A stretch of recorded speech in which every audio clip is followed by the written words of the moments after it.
시간 우리에게 허락하신 하나님 말씀 보도록 하겠습니다. 오늘 우리에게 주실 하나님 말씀은 신약성경 고린도전서 15장 31절에서 34절 말씀입니다. 형제들아, 내가 그리스도 예수 우리 주 안에서 가진 바 너희에 대한 나의 자랑을 두고 단언하노니 나는 날마다 죽노라.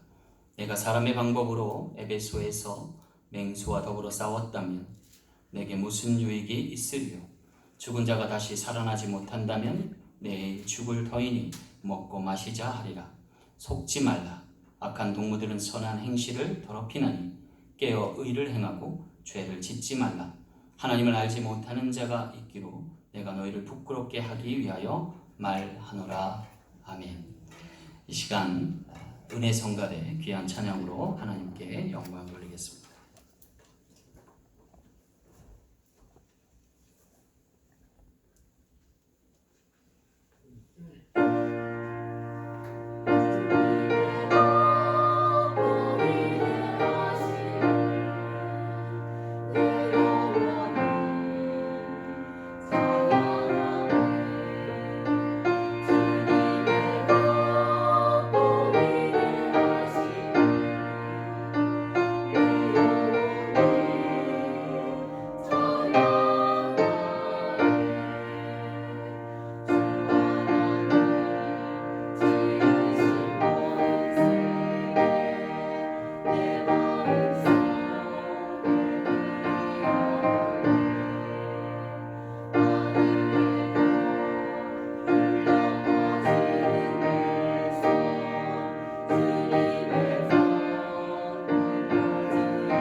기도하고 말씀 전하겠습니다.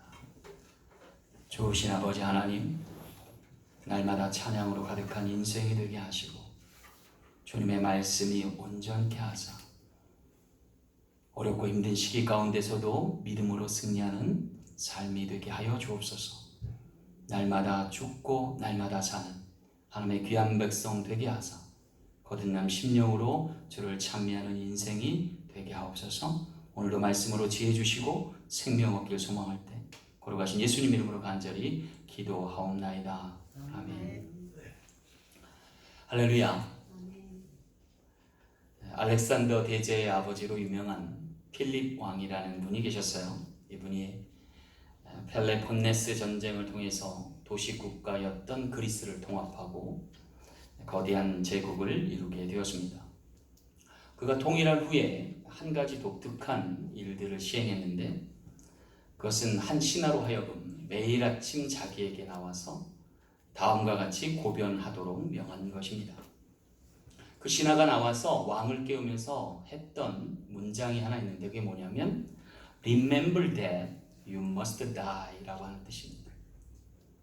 Remember that you must die. 당신은 틀림없이 죽을 것임을 기억하십시오. 뭐 이런 뜻이죠. 좀 더 의역하면 당신은 죽어야만 한 존재임을 명심하십시오. 뭐 그런 뜻입니다. 다시 말해서 당신이 죽어야만 그 누군가가 혹은 모두가 살 수 있음을 잊지 마십시오라는 당부인 겁니다. 어쩌면 저는 이 문장 하나로서 그의 왕도, 왕에 대한 철학, 다스림의 철학을 엿볼 대목이 아닌가라는 생각을 해봐요. 오늘 본문에서도 사도 바울은 우리에게 단언하고 있습니다. 나는 날마다 죽노라. 저는 이것이 전도자의 마음이라는 생각이 들어요. 전도자가 날마다 죽지 않고는 날마다 전도할 수 없고 영혼을 살릴 수 없음을 그가 한시도 잊지 않겠다는 표현일 수 있어서입니다. 만약 그렇지 않으면 그는 한 영혼도 구원하지 못할지 모르겠습니다. 여러분, 내가 죽어야 영혼이 사는 거예요. 어쩌면 우리 앞에 놓인 코로나 전국에서도 이 말씀은 더욱 빛나며 살아 역사하지 않을까라는 생각을 해요. 우리가 날마다 죽고 날마다 살지 않으면 아무런 변화도 있지 않을 것이고 다가올 뉴노멀의 시대에 오늘 우리는 오히려 신압으로 사라지는 인생이 될 것이기 때문입니다. 주중에 미 합중국 대통령인 트럼프께서 코로나 바이러스 확진되었다는 소식을 접하게 됐습니다. 한 개인임에도 불구하고 대통령의 직위를 가진 사람이 코로나 바이러스에 걸린 것은 상당한 많은 변화를 예고한다 하겠습니다. 오늘도 몇몇 분이 감기에 걸리셨는데 예배 드리기를 조금 꺼려 하셔서 오늘 못 나오신 것 같아요. 아무리 건장하고 건강했던 대통령이라도 74세의 연로함을 갖고 있기에 상당히 당혹스러워하는 국민들이 많이 늘어나지 않을까라는 생각도 해봅니다. 트럼프라고 하는 한 사람의 개인의 변화만이 아닙니다. 그가 속한 공화 진영은 물론이고요. 미 합중국의 내일도 또 세계 정사도 엄청난 변화를 몰고오지 않을까라는 생각을 해봅니다. 물론 그가 죽은 것은 아닙니다. 단지 죽음의 그림자가 잠깐 드리워졌을 뿐인데도 이와 같습니다. 여러분, 오늘 우리가 이 난국에 어떻게 살아가야 할까요? 오늘 본문의 사도 바울은 한결같은 입장을 견지합니다. 나는 날마다 죽노라. 옛말에도 그런 말이 있어요. 생즉사하면 사습생한다라는 말이에요.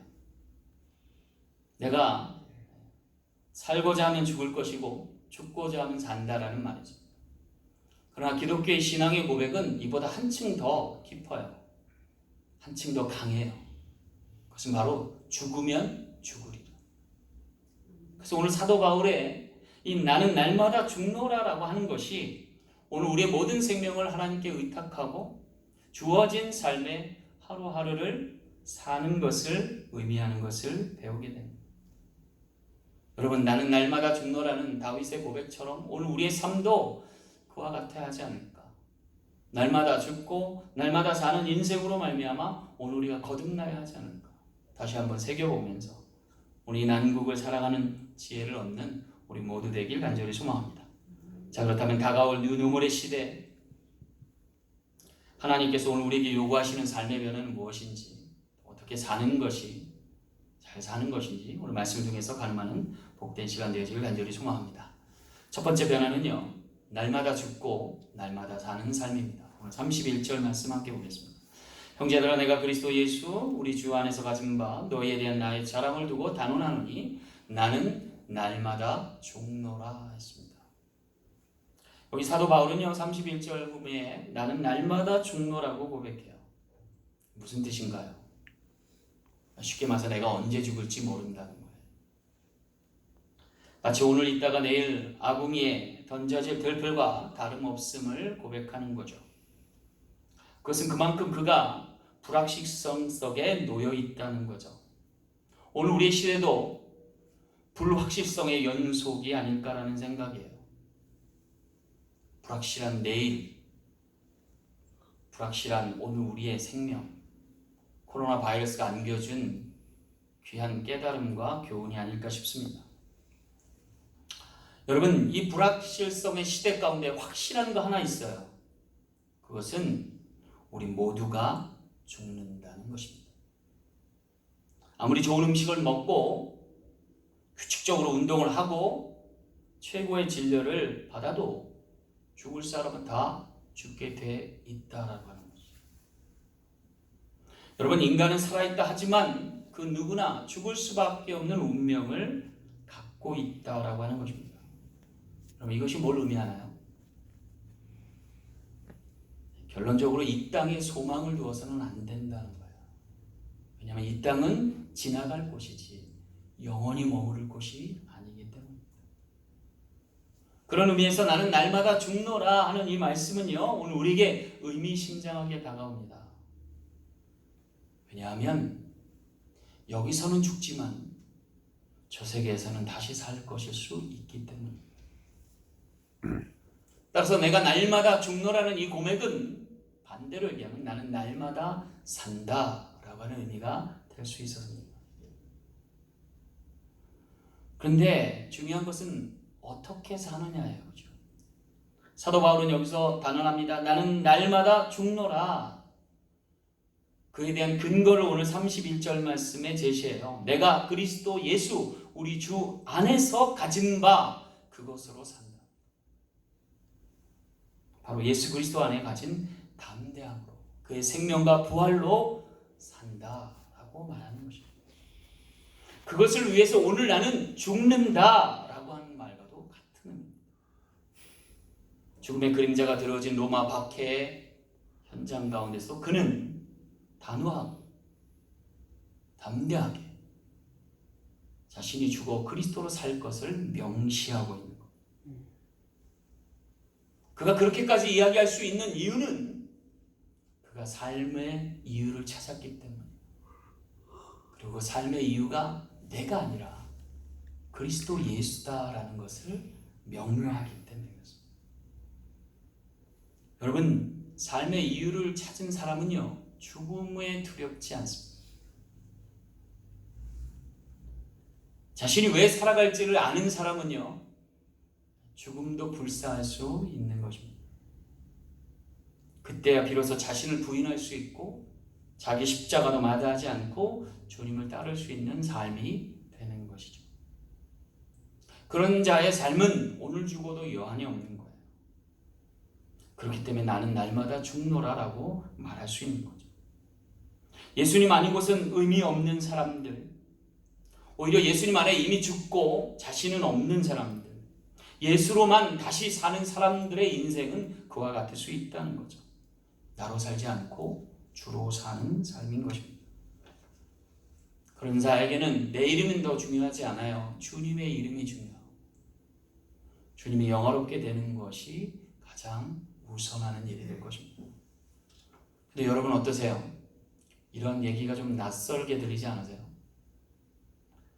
언제부턴가 이런 신앙 고백이 조금은 낯설게 여겨지기 시작했어요. 왜 그럴까 봤더니 세속화 때문이에요. 언제부턴가 세상에는 박해가 없어지고요, 환란이 종식되어 버렸어요. 따라서 신앙의 명암이 선명해지질 않아요. 교회 안에서조차도 자신의 신앙을 명확하게 드러내는 것을 꺼려해요. 그냥 좋은 게 좋은 거예요. 그냥 넘어가는 게 조화로운 거예요. 근데 여러분, 코로나 바이러스 사태가 일어나고 나서 완전히 달라졌어요. 안 그런가요?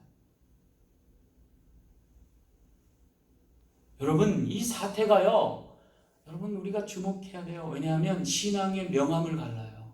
옥석을 구별해요. 양과 염소를 구분해요. 저는 적어도 여기에 여러분이요, 나오시는 것만으로도 하나님 기뻐하실 일이에요. 우리가 겉으로 드러내진 않지만 여러분, 사실 목숨 걸고 나오는 거 아니에요? 목숨 걸고 나오는 거예요. 목숨을 못 거니까 못 나오는 거예요. 솔직히 제가 말씀드리면 그래요. 지금요, 세상이요, 얼마나 멸망으로 치닫고 있는지를 모르겠어요. 여러분, 중국에서 나온 홍수를 화면으로 보셨죠? 재난민이 1억 명이에요. 1억 명. 피해액을 상상할 수가 없어요. 여러분, 얼마 전에 캘리포니아에서 산불 났어요. 그 헥타르 면적이 얼마나 되느냐면 한반도 면적만큼 탔어요. 그리고 재가 되어서 없어졌어요. 그런데 여러분, 이게 우리가 경각심을 가져야 될 이유는요, 이게 매해마다 증가된다는 거예요. 내년에 이와 같은 일이 또 일어난다는 거예요. 더 넓은 지역에 더 많은 사람들에게 일어날 수 있다. 여기 우리 애틀란타에서 하는 건 정말 하나님 주신 축복이에요. 죽음의 그림자가 대통령에까지 지워지니까 이제야 우리들이 바짝 정신 차려요. 그렇죠? 대통령의 어떤 상징성도 있지만 사실 오늘 우리에게도 다가올 수 있다는 엄습이 찾아오는 거죠. 여러분, 이럴 때 어떻게 해야 돼요? 신앙으로 고백해야 돼요. 나는 날마다 죽노라 해야 돼요. 나는 죽고 주님으로 거듭나야 해요. 주님으로 살아야 합니다. 예수로 사는 인생. 하나님 원하시는 건 그거예요. 코로나 사태와 뉴노멀의 시대에 하나님 원하시는 건 너로 살지 말고 예수로 살으라는 거예요. 나로 살지 않고 주님으로 살아야 된다는 거예요. 그럴 때 오늘 우리가 자유함이 있어요. 자유함이 있어요. 두려움에 떨며 사는 게 아니라 마지막 그 순간이 닿는 날까지 내게 주신 소명으로 사는 거예요. 그 삶으로 보응하는 거죠. 그때 오늘 우리는 죽음도 넘어서게 돼요. 죽음도 두렵지 않게 돼요. 그리고 그 죽음을 통해서 예수를 주로 고백하고 영접하고 거듭나서 하늘의 소망을 둔 하나님의 자녀요 백성된 줄 믿습니다. 날마다 죽으면 날마다 살게 될 줄 믿습니다. 두 번째, 오늘 우리의 변화는 오늘은 죽고 내일을 사는 삶입니다. 32절 말씀 볼게요. 죽은 자가 다시 살아나지 못한다면 내일 죽을 터이니 먹고 마시자 하리라. 죽은 자가 다시 살아나지 못한다면 내일 죽을 터이니 먹고 마시자. 무슨 뜻이에요? 내일은 없다는 얘기예요.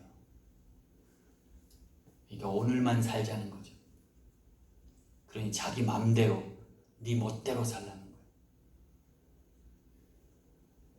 이것은 하나님 의식하지 말고 사람들을 의지하지 말고 자기 마음대로 살라는 거죠. 여러분, 솔깃하지 않아요? 그러다가 지금 여기까지 온 거예요. 솔직히 말하면 코로나 바이러스 사태가 왜 왔어요? 하나님 두려워하지 않고 자기 멋대로 바이러스 퍼뜨린 사람 때문에 여기까지 이르렀잖아요. 내일은 없다 하고 오늘만 사는 사람들, 나만 중요한 사람들 때문에 이렇게 됐잖아요.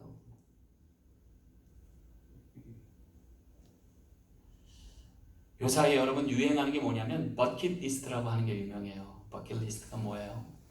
시한부 인생을 사는 사람들부터 나왔는데 내가 살 날이 6개월이나 뭐 1년, 짧게는 3개월밖에 안 남은 사람들이 내가 죽기 전에 내가 해보고 싶은 일을 하는 거예요. 리스트를 작성해서 한 20가지 정도 정해서 하나하나 지워가면서 해보는 거예요. 해보지 못한 거, 하고 싶은 거. 좋은 거예요. 이것도 사실 어떻게 나쁜 거라고 말할 수 없어요. 왜냐면 우리가 해보고 싶은 거 다 못하고 저 세계로 가면 안타깝잖아요. 그죠? 근데 여러분, 믿는 분들은 그렇게 살면 안 돼요.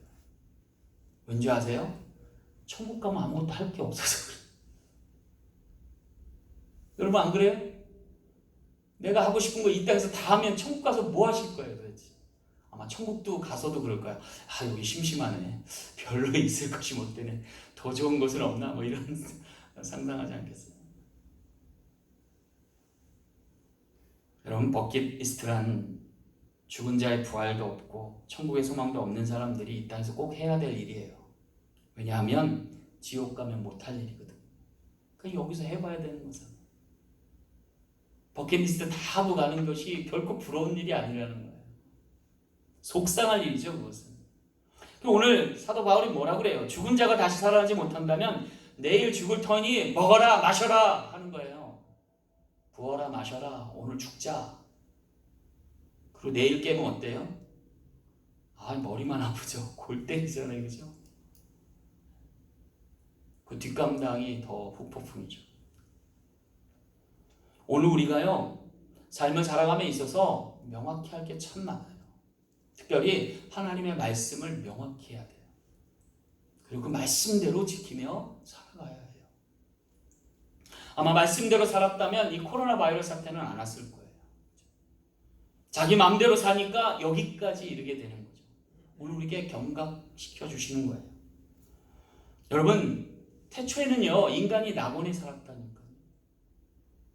그런데 말씀을 명확하게 하지 않으니까 낙원에서 실낙원 잃어버리게 되는 거예요. 여러분 낙원을 잃어버리게 된 계기가 뭐냐면 죽음에 대한 인식을 잘못해서 그래요. 창세기 3장 3절 말씀에 여자가 얘기합니다. 동산 중앙에 있는 나무 열매는 하나님의 말씀에 너희는 먹지도 말고 만지지도 말라 너희가 죽을까 하노라 그랬어요. 두 가지 미스했어요. 하나님 만지지도 말라고 한 얘기 없어요. 자기가 넣었죠. 그리고 나서 죽음을 가정해요. 죽을까 하노라. 하나님 뭐라고 그랬어요? 죽는다고 그랬어요. 근데 여인은 어떻게 받아들인 거예요? 죽을까 하노라 하는 거예요. 오늘 32절 말씀에 내일 죽을 터이니 먹고 마시자 하는 것과 다르지 않아요. 여기에 대하여 뱀이 뭐라고 얘기하냐면 뱀이 여자에게 이르되 너희가 결코 죽지 아니하리라. 한 수 더 뜨는 거죠. 여인이 죽음을 가정하였다면 뱀은 죽음을 부정한 거예요. 그래서 타락한 거예요. 여러분 우리가 죽음을 대하는 태도가 뭐냐면요. 죽음을 가정해서도 안 되고 죽음을 부정해서도 안 돼요. 야 혹시 죽을지 몰라. 그거 안 된다는 거고요. 야 안 죽어. 그거 잘못됐다. 그렇게 하면 오늘 우리의 인생이 타락한다는 거예요. 죽음은 아주 먼 이야기처럼 No, 그거 아니에요. 죽음은 아예 오지 않을 것처럼 아니라니까요. 그거. 하나님이 그렇게 인생을 설계하지 않으셨어요. 하나님은 모든 인생이 죽게 하셨다. 왜요? 타락했기 때문이에요. 반대로 죽고 나서 다시 살게 하신 거예요. 구원의 길도 열어놓으신 거예요.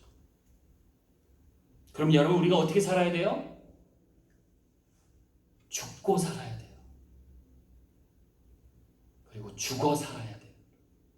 그게 제대로 사는 거예요. 여러분 죽어 사는 게 뭐가 좋아요? 부부 생활할 때 아주 좋습니다. 죽어 사는 거. 죽어 사는 거. 한번 생각해 봤어요? 죽어 사는 거. 여러분 제가 부부 생활을 하면서 귀한 깨달음 하나 얻었어요. 뭐냐면 상대 배우자가 몹시 화가 났을 때는 절대로 내 목소리를 내면 안 돼요. 내가 살아있어서는 곤란해요. 그때는 내가 죽어야 돼요. 상대가 몹시 화났을 때는 내가 죽었다 생각하고 시키는 대로 해야 돼요. 아멘? 그날은 내가 죽었다 이렇게 생각해야 그 다음날 내가 살아요. 왜 그런지 아세요? 그 다음날에는 전혀 딴 사람이 돼 있는 거예요. 놀라워요. 어젯날 죽일 듯이 잡더만 그 다음날에는 멀쩡해요. 왜? 내가 죽었으니까. 나는 엄맥히 죽어 그랬는데 거기는 엄맥히 살아 하고 그 다음날은 살더라고요. 그럼 나도 사는 거예요. 그 다음날은 멀쩡해지는 거예요. 그래서 부부싸움은 물베기예요. 그죠? 그렇게 하루하루 살았어요. 제가 그랬더니 20년을 살았더라고요. 어제가 10월 3일 2020년 10월 3일이 제가 20년 산 날이에요. 부부생활 2000년 10월 3일 날 하늘이 열리는 개천절에 제가 결혼했거든요. 그 하루하루 살았어요. 하루하루 살았어요. 정말 어쩔 때는 죽고 오늘 그만 살다 할 정도도 있었지만 그러나 하루하루 사니까 20년 살더라고요. 제가 그래서 와이프한테 꽃과 함께 편지를 썼는데 앞으로 40년은 더 살자 이렇게 다짐하듯이 글을 썼어요. 어떻게 살진 저도 장담 못하겠지만 또 역시 마찬가지로 하루하루 살면 되지 않을까. 살되 죽어 살면 40년도 문제 없을 줄 믿습니다. 아멘.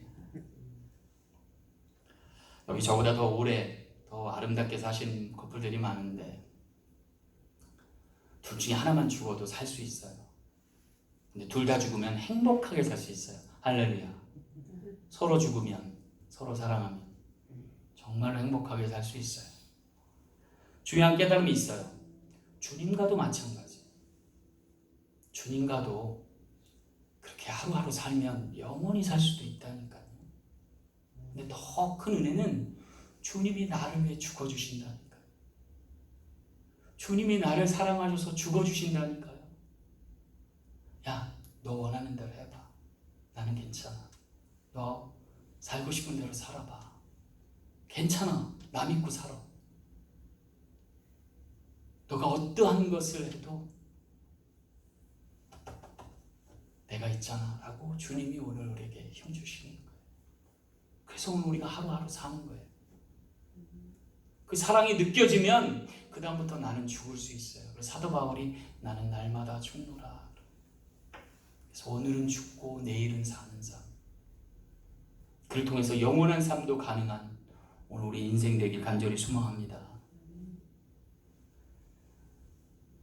여러분 하루하루 사는 거 피 마르는 것 같지만 그게 영원히 사는 지름길이에요.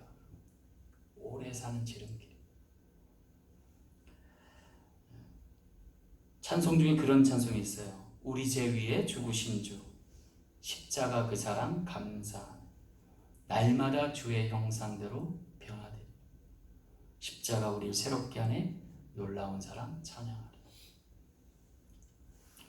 오늘 우리에게 생명 주신 주님, 죽음을 통해서 우리를 구원하실 주님, 십자가를 통해서 부활시킬 주님을 믿고 하루하루 영생하는 우리 뭐든지 되시길 간절히 소망합니다. 마지막 세 번째 변화는 지금은 죽고 다시금 사는 삶입니다. 34절 말씀 보겠습니다. 깨어 의를 행하고 죄를 짓지 말라 하셨습니다. 깨어 의를 행하고 죄를 짓지 말라. 이 말씀 무슨 얘기예요? 늘 깨어 있으라는 말씀이에요. 늘 깨어 있어. 매일매일뿐 아니라 순간순간을 깨어 살라는 말씀이기도 해요. 사실 이게 크리스찬의 삶이에요. 여러분 그리스도인의 랜드마크가 뭔지 아세요? 우리 기독교 서정감에 있죠. 이렇게 물고기 모양하고 안에는 아가페라고 써 있어요. 왜 물고기 모양이 그리스도인의 랜드마크인지 아세요? 그럼 물고기가요 잘 때도 눈을 뜨고 잔대요. 그렇죠? 눈 깜빡깜빡거리는 물고기가요 죽어서도 눈을 뜨고 죽어요. 그렇죠? 깨어 살라는 강령을 오늘 우리에게 나타내 주는 거예요. 크리스찬의 삶은요 눈 뜨고도 자는 인생, 깨어서 의를 행하고 기도하는 인생을 말하죠. 아이러니하게도 삶이 고결해질 수 있는 이유는 여기에 있습니다. 그것은 죽음을 전제하고 죽음을 내재할 때입니다. 깨어 의를 행하고 죄를 짓지 말라 했어요.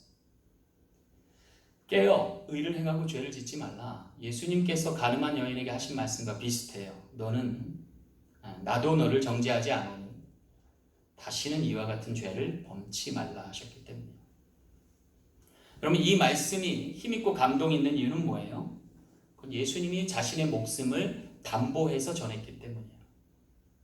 이 요한복음 7장에 보면은요, 예수님께서 바리새를 비롯한 유대 서기관들과 격한 논쟁을 하십니다.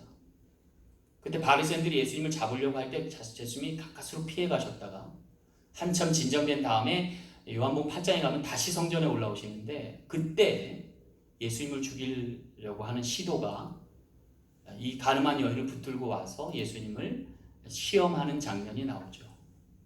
그때 성난군중이 가늠한 여인을 붙잡아다가 와서 돌을 들어 쳐 죽이기 앞서 예수님께 시험한 거예요. 가늠하다 현장에 붙잡혔던 이 여인을 당신은 어떻게 말씀하시겠습니까?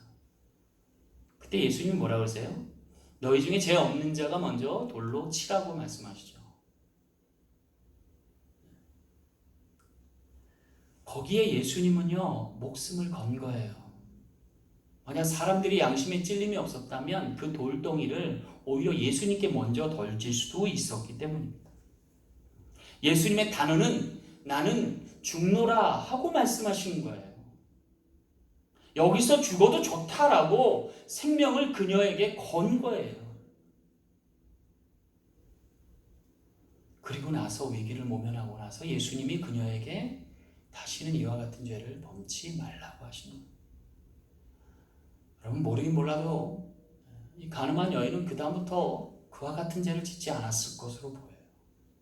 그래서 왜 아니 그렇게 했어요? 죽다가 살아났는데. 그렇죠? 여러분, 이 일은 구약에서도 찾아볼 수 있습니다. 다윗과 밧세바가 가늠한 사건이 있었어요. 이것이 발각되게 됐고 선지자에 의해서 알려지게 됐죠. 그때 다윗이 어떻게 했어요? 회개했어요. 그리고 돌이키고 나서 모든 책임을 자신에게 돌렸어요. 웬만한 왕이나 남정네 같으면 아마 이 밧세바에게 뒤집어 씌웠을 거예요. 아마 그녀를 희생양 삼았을 거예요. 마치 가늠한 여인의 뒤에서 숨어서 가늠했던 그 남자처럼. 그런데 다윗은 그렇게 하지 않았다니까요. 혹독한 죄값을 치르긴 했지만 그녀를 끝까지 보호했어요. 밧세바를 구원한 격이 되는 거죠. 그리고 나서 다윗은 그와 같은 죄를 범하지 않았고 그녀 또한 그와 같은 죄를 범하지 않게 되었습니다. 그리고 낳은 아들이 솔로몬입니다. 그리고 그를 통해서 하나님의 영광을 나타나게 했던 거죠. 어쩌면요, 의는 죄를 짓지 않아서 생기는 게 아니라 죄를 고백하고 돌이키며 하나님의 덧입어 주심을 받을 때 일어나지 않나 싶습니다. 하나님은 나의 양심적 행동에 의한 것이 아니라 하나님의 의로 덧입혀질 때 드러난다 하겠습니다. 따라서 우리는 깨어 의를 행해야 돼요. 더는 죄를 짓지 않도록